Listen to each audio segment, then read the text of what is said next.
Hello, everyone. Thank you very much for joining me today. Today is Friday, the 16th of September. And today we'll be talking about expected and unexpected business. Expected business, what business that you know when something comes to you, you were expecting it. You knew it was coming, and then unexpected business. So when I'm talking to my agents every day, several agents, and almost daily, when an agent has a new transaction, new buyer, new seller, sometimes they say to me, I got lucky. I can't believe it. A friend of mine called me, or a referral from someone else. They called me and said someone referred them to me, and I got so lucky. I wasn't expecting this.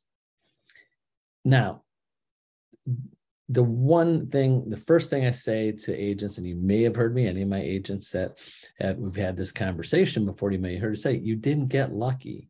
You did something to get to that point, and now retrace your steps. Retrace your steps. Every one of your clients is not lucky. Something you did to let that person know, or someone that referred them know, that you are open for business and want referrals, and you're ready to take on new buyers and new sellers. What did you do? Retrace those steps so you can duplicate it, especially if it's someone that referred you.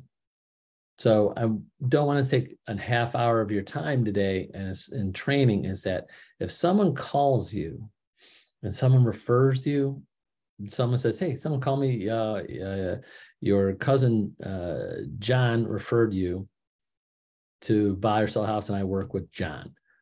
There's so many things you can do. First, you call John. Not right then, that second, call John. Thank him for that referral. Send John a gift. You're allowed to send people gifts for referrals, not for when they buy, when they referral. You pay for the behavior. You reward the behavior, which is referral, not the sale.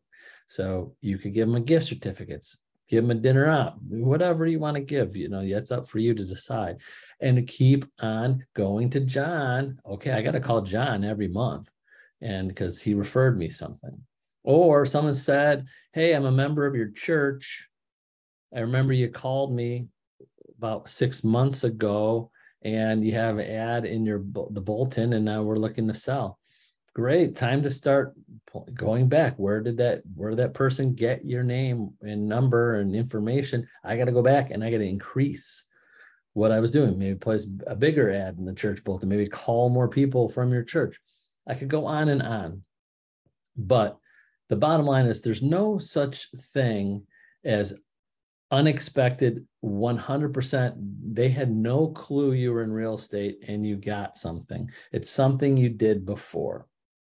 Now, there are agents.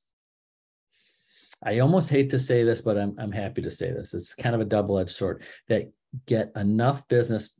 They might not be selling 100 houses a year, but get enough business every year by unexpected business, because they just call people and connect and do the prospecting, do all the things they're supposed to be doing, and they never know when those people are going to buy or sell. It just happens. But oh my gosh, I've been calling that person up for 5 years now. Every now and then, had no idea they're looking to buy or sell now. Lucky for you, you did the things that they called you. Oh my gosh, I got a referral from my yard sign, and someone called me on it, but they knew me because I've been marketing and farming a neighborhood, and I had a listing in that neighborhood, and they saw my postcards, they've gotten my calls, and they saw my sign, and they're looking to buy or sell now. That happens to agents. But just imagine if you step that up a notch, when you start planning expected business. Every single person you talk to or communicate with should be on a timeline. Everybody is going to move out of their house. If they live in a house now, they will move. Sorry, I'm going to tell my bad joke. Are we ready for my bad joke? Don't mean any disrespect or insult anybody. But even when those people say to you, I mean, if this is a close friend or relative, again, bad joke. They say, I'm never moving. I'm going to die in this house. Great. You have a good rapport with them. How good is your health? That's my joke. But I've used it on people. I have friends, relatives that it's like, okay, well, how's your health? Because who's your next of kin? So just in case when you pass, I want to know who to call so I could help them. Of course, some agents are like, you're going to be an ambulance chaser type person. No, you want to help their family with moving on. And so whole nother subject. But the point of it is, no matter what they say, they will be moving out of their house someday. Put them on a timeline. So when you can expect that business, oh my gosh, here's my database of 500 people that I've built over the last several years. And I know out of these 500 agents, who told me that they should be moving around this year so I could bump up my calls. Or when that unexpected business comes in and you pull it up and someone that you talked to a year ago, 2 years ago, and you're going to follow up with every few years because they said they're going to move 5 years from now. They call you today and go, I'm moving. I'm like, oh, wow, I had you down that you said you weren't thinking about moving for another 2 years. So, but thank you for calling me. And remember, and I'm glad you have my information. So there's expected and unexpected business, but it's not because you're 100% lucky and no one knew you were in real estate. You did something. What did you do?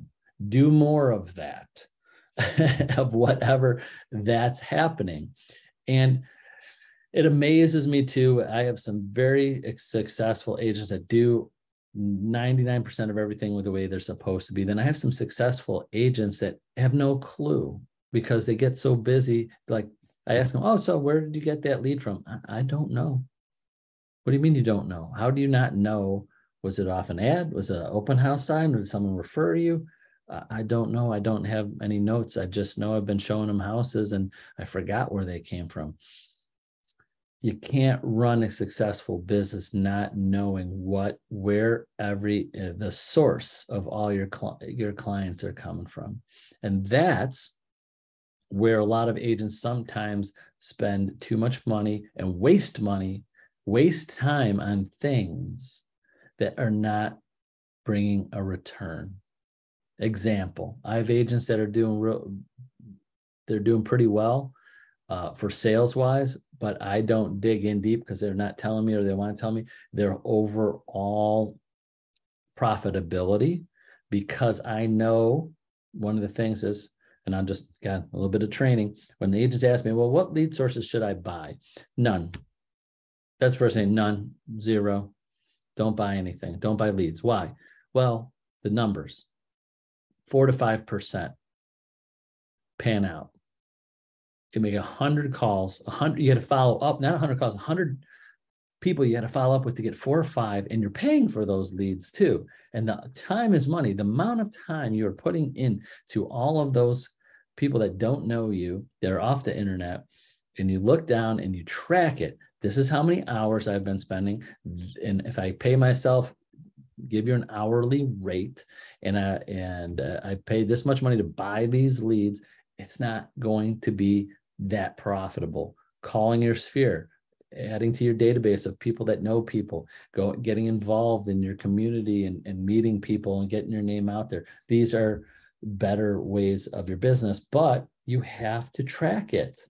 Well, okay, I've been a member, like example, I have agents that say I'm a member of this community or this church or something, and I advertise, I do all the stuff, and I volunteer. How much business have you got out of it? Well, usually like maybe 1 a year. I'm like, you're spending how many hours in this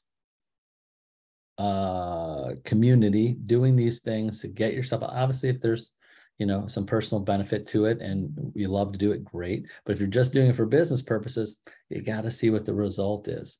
So that brings me back to the actual subject is expected and unexpected business. If a majority of your business, if it's 3 sales a year or 30 sales a year, but majority of your business is coming from unexpected things. You're doing stuff, but imagine if you just stepped it up and kept track of it, and you doubled your business because you now are doing twice as much expected business because you know who's going to be buying next or who's going to be selling 2 years from now. Who said, when their kids are out of high school, they're going to downsize. Who says I'm retiring in 4 years, where, that person, you're like, okay, I better start stepping it up. So I know that they're thinking probably about downsizing or moving out of state or doing something 4 years from now. Put people on a timeline so you can have more expected business, but still congratulate yourself for any unexpected business you had, because you did something right. You did the things you need to do to get your name out there and be in front of people so that unexpected business shows up when you unexpect it. So that's it for today. Hopefully it gives you some things to think about on this Friday. Thanks for joining me. And remember, call, text, email me anytime. I'm happy to put you in my schedule, help you out with almost anything that you need. So that's it. Have a great Friday, great weekend. We'll see you on Monday. Bye-bye.